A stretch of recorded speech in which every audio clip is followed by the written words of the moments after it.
All right, so we're gonna go ahead.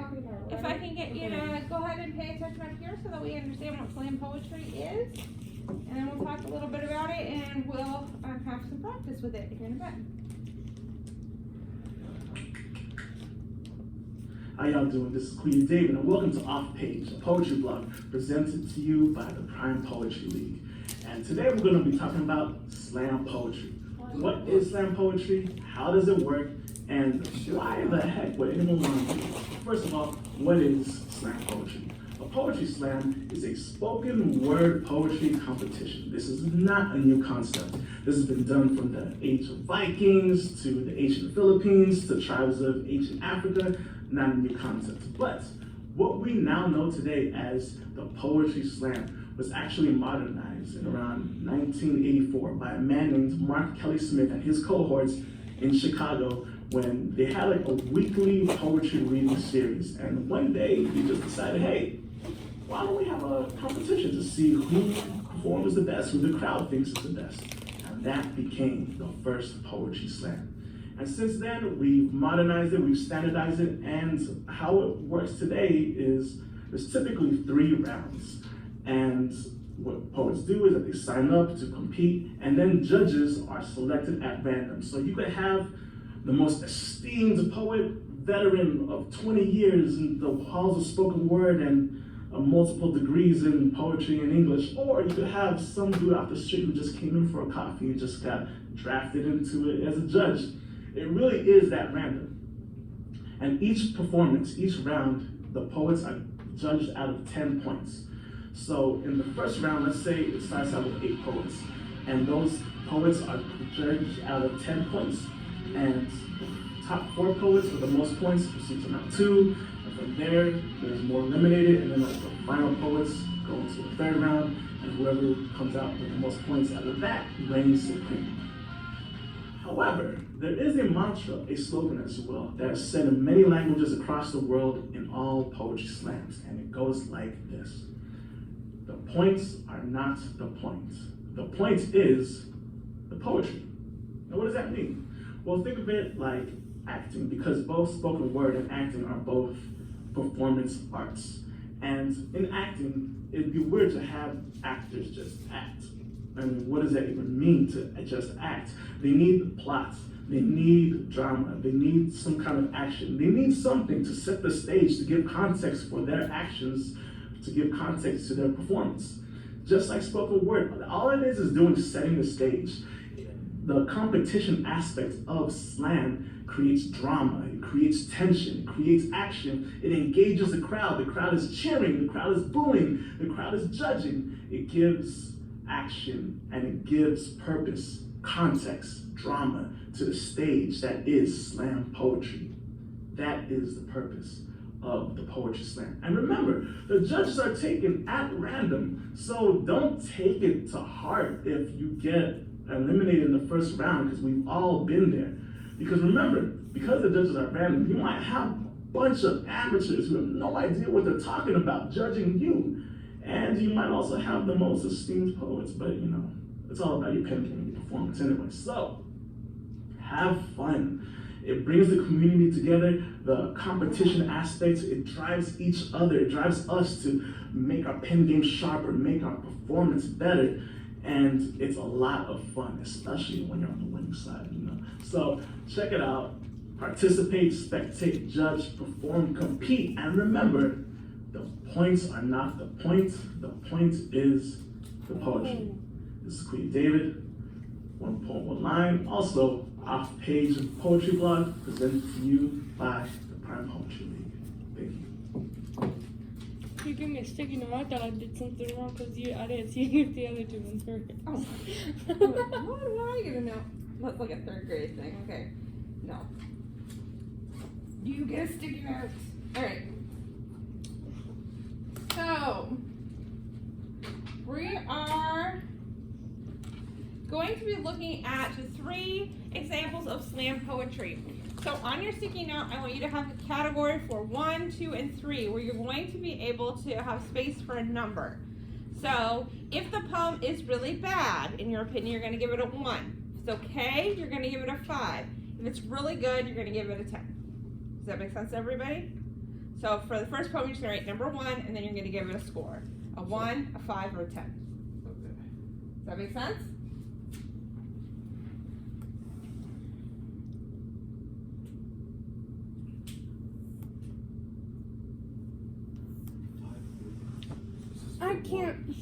I can't draw straight lines for my life. I don't know if this might work. I just started wanting to draw. Everyone and I are going to have a conversation about hopes and dreams. Everyone and I. This sounds like Kevin Hart. Ooh, that doesn't.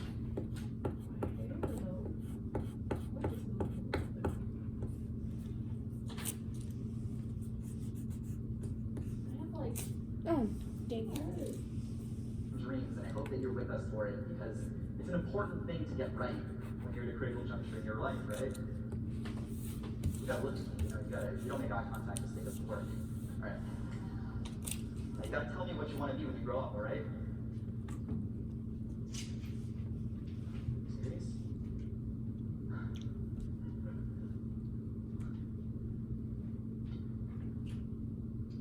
You're serious? Really? Okay, if you're serious about this, you have to commit. I couldn't take it if you were leading me on. If you want to live this, you have to work until your 8-year-old heart explodes in your chest. You cannot rest until you're so tired you want to melt right into the ground. Willa, if you want to grow up to be a robot, you cannot mess around, okay? So, you found a lucky penny. You think you're on your way to being a metal woman, but this ain't no wishing well, Betty Lincoln. It's your grandma's loose change jar, and it's gonna take you a lifetime to fill it. You gotta think like a robot. You gotta talk like a robot. You gotta move, you gotta squat, you gotta rock like a robot. This ain't no jolly wally robo magic, go gadget habit. It's practice. It's lost weekends, lost lovers, lost hair. But if you search your core and you find you were cut from the right kind of sheet metal, you better look me in the eye and tell me why you want this. Crushing stuff?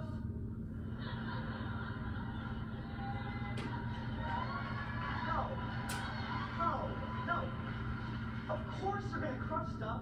That's almost incidental to the whole lifestyle. Well, I'm talking never eating leftover split pea soup again.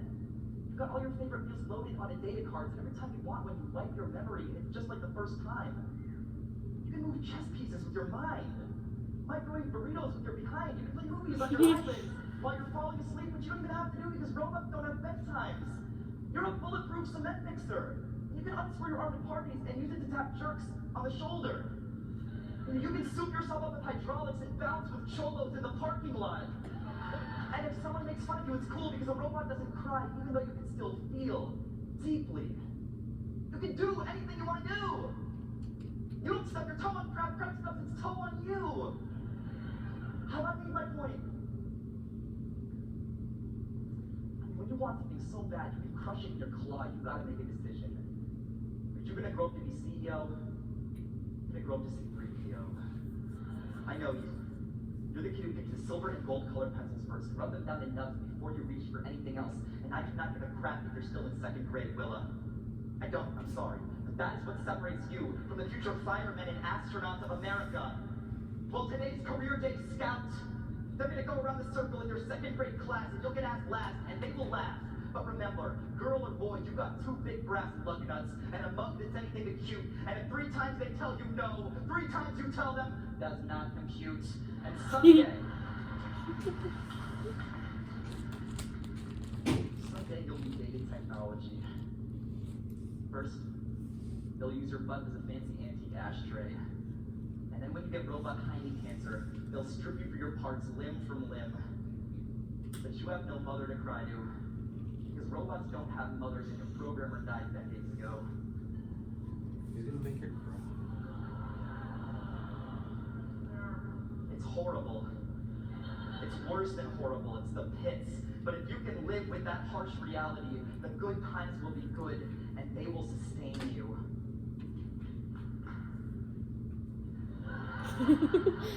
get it. Why should you listen to me anyway? I'm no Tin Man. Not even a bucket of rusty bolts. I'm just some bony, dumb schlub flesh sack. Well, all I can say is...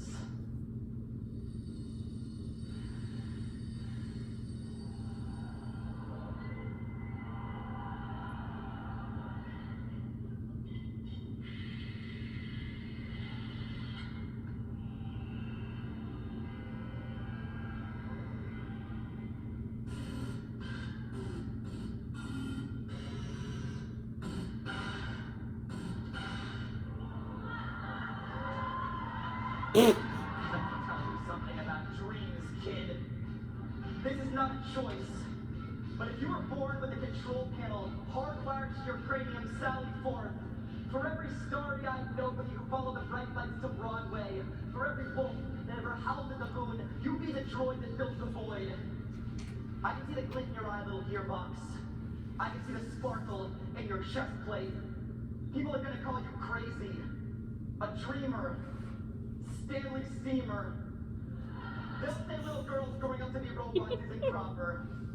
Well, you bite your tongue real hard and remember why blood tastes a little bit like copper.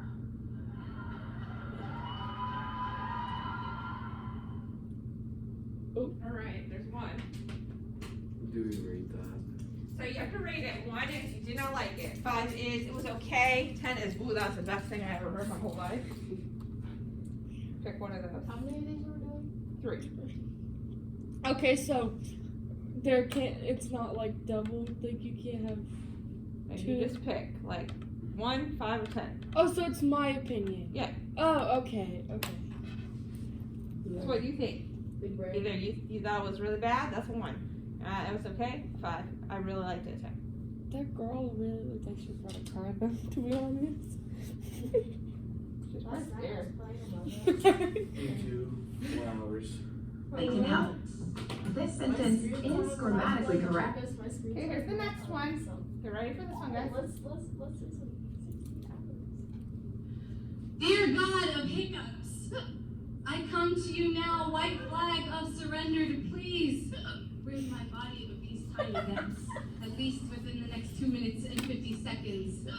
Dear God of hiccups, I forget how well you punish, jostling my insides in these still moments of silence, more holy than sin, waiting for you not to arrive. But you always do! Shattering hope with all the frustration of an earthquake. Somehow, I never notice you leaving. Your return is like realizing you left the stove on when the distance between you and your apartment is as large as a forest fire. Dear God of hiccups, I forget a lot of things between your visits.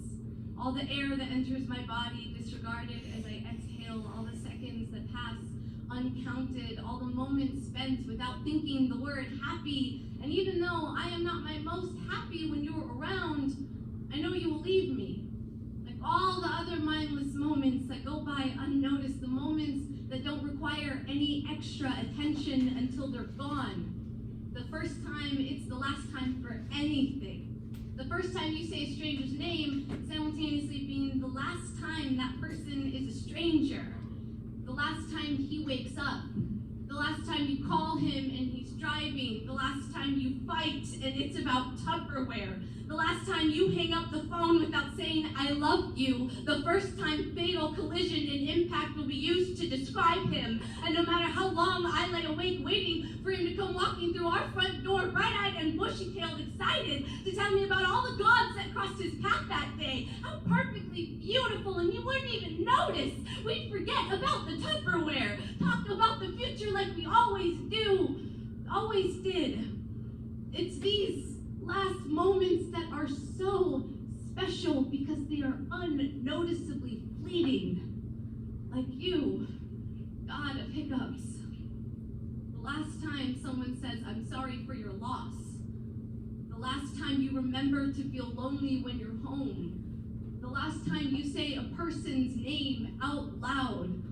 The last time I said his name out loud, it escaped my lips unnoticeably fleeting. Dear God of hiccups, forgive me for not wanting to take our last argument back. Thank you for Tupperware. Thank you for reminding me to appreciate the stillness when you're gone. Amen.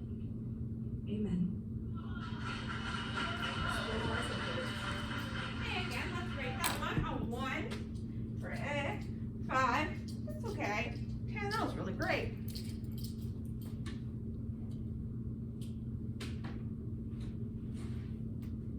Okay, and we'll go with the last one. When school isn't a place you have to be, why not go to school where remote learning?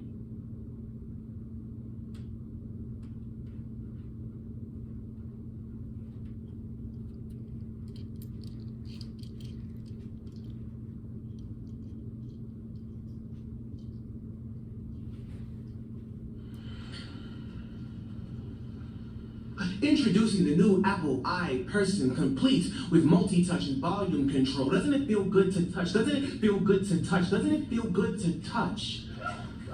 My world is so digital that I have forgotten what that feels like.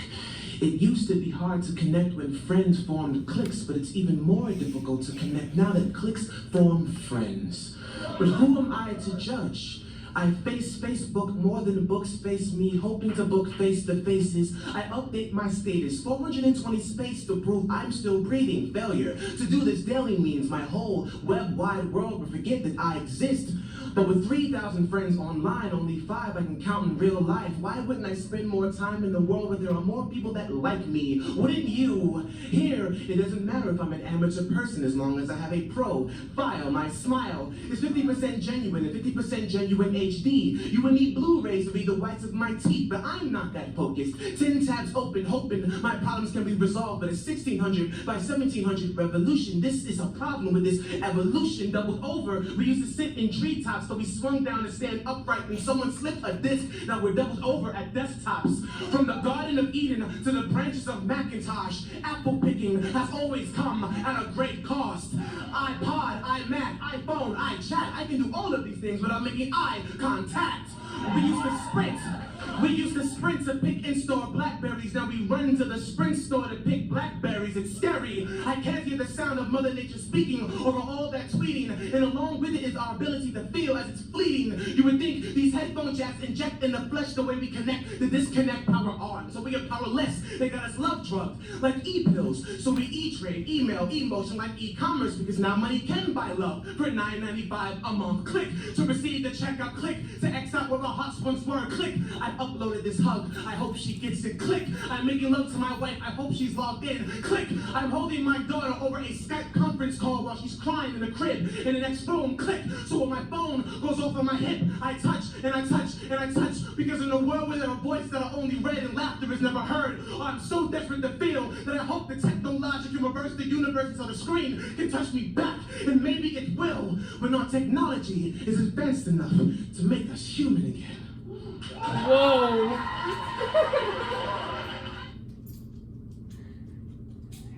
You can feel there's some performance in that, right? Because he, again, is trying to win something. So he's hoping to gain that. Okay. Stop for just a minute. Turn back up to a minute. I have a health presentation after this. I'm not done. All right. So,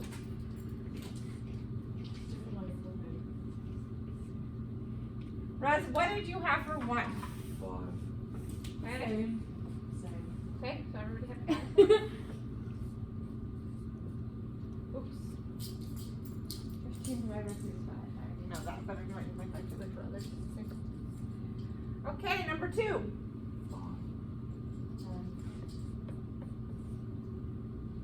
Wait, number 2. I gave her, wait.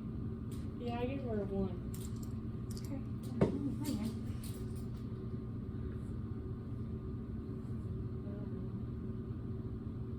It's decimal. Yeah. 5.6. Thanks. You can tell Max everything. I got a spider bite on my forehead. 10. You give it a 10? Yeah. 10. And you're 10?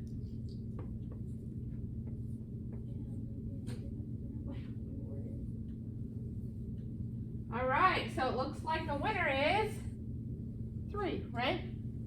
Okay, if you want to get up and just toss those now, and I'll get up what we're going to do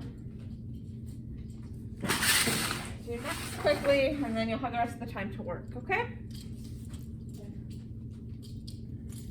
Nobody's gonna throw those away? I'm looking it up. Okay. I'm trying to see if there's a spider bite. It is scaring me because there was a spider bite. So I'm laying in bed last night. Oh my god, weren't we all? And there's Lola. Well, actually, my brother was laying on the floor. I kept him on. I look up at the corner at my LED lights, right? And I see a spider come out from the corner. Okay. So as far as assignments this week, the You Be the Judge is an assignment. What you need to do for the You Be the Judge is, and this is something that you can do here in a minute when I give you time, you're looking for a slam poem that we're going to be reviewing in class. What that means is that it should be somewhat appropriate. Okay, like none of the things I showed you up here were like horribly inappropriate. Okay, so like if we are talking about sex, that's probably not appropriate. Okay. So the way that you can easily do that is you can go to YouTube, you can type in slam poetry, right? And then there's even things that like show up, like want to talk about depression or relationships or Black Lives Matter, or you can put something else in there like slam poetry and football, and stuff's going to pop up. Okay, so you'll look through some of those. It's supposed to be good, so you might need to look through a few. Actually, listen to it because you want to know if it's good or not. Okay, once you find something that's good, then you're going to put it into the form for You Be the Judge. So we can't. So like, we pick a slam poetry. Yes, that you think is good. Okay. Okay? And that's what goes in there. Then there's a poem generator. For the poem generator, you're going to go to this website.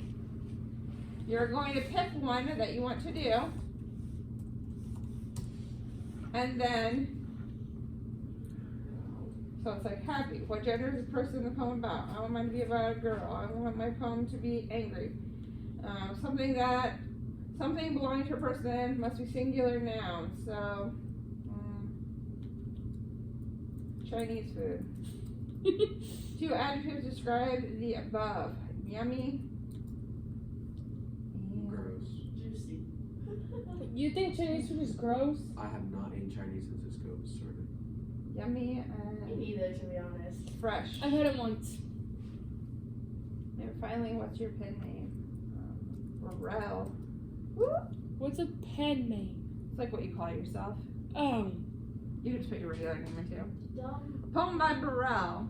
Whose Chinese food is that? I think I know. Its owner is quite angry though. She was cross like a dark potato. I watch her pace. I cry, hello! She gives her Chinese food a shake and screams, I made a bad mistake.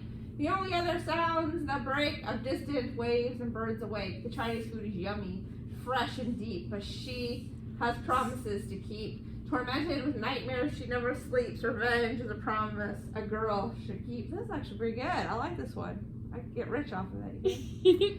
She rises from her cursed bed with thoughts of violence in her head. Ooh, a flash of rage and she sees red. Without a pause, I turned and fled. So there's several different ones. You just pick one, and when you're done with it, you just copy and paste it into the assignment document. You saw it didn't take that long, correct? That's literally all you do? 2 minutes. Oh. What's that thing called? It's Generated generated poem. poem. And then you go, the link's there, and you'll go into the assignment and copy and paste it in there. All right, and there is practice with figurative language with game. This actually is pretty fun. So if you're home and you're kind of bored, like really, it is fun. So I give it a shot, and it helps you learn figurative language. It's kind of like Mario. Oh, that's so good. But it is kind of fun. So if you've never done that before, you might give it a try. It'll help you with figuring out what things mean as well. Okay? Do we take quick poem? What? Just saying. Yeah, that's it. Do we have a quick bone? You can do whatever one you want. It's your choice. Okay? Any questions? Okay. Oh, can I use question?